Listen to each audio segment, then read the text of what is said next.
Ang taas na naman ang gas, guys. Alam ko na ang taas na ng gas, so ba't pa ako bibili ng sasakyan? Eh, kailangan pa rin kasi natin ng sasakyan eh. Aminin natin yan. So, dapat, pag pumili kayong sasakyan, yung tipid sa gas. Marami po kaming options for you.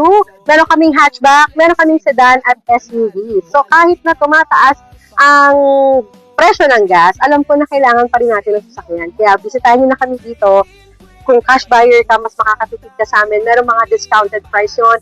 Kung SUV and the hatchback or sedan naman ang gusto mo, marami kami yan for you. Financing buyer ka, hindi ka ma-approve sa iba, dito ka lang sa amin, sigurado ma-approve ka. Kung ikaw naman ay trade-in buyer, meron kang gustong i-trade-in na sasakyan mo, papalitan na natin, i-upgrade na natin, dito ka na sa amin. Marami kami dito pang negosyo, meron din kami dito pang personal, at pwede rin pampasok mo sa trabaho. So, ito yung number ko, posted yan, ito yung page namin. So, ano pang hintay nyo? Message me!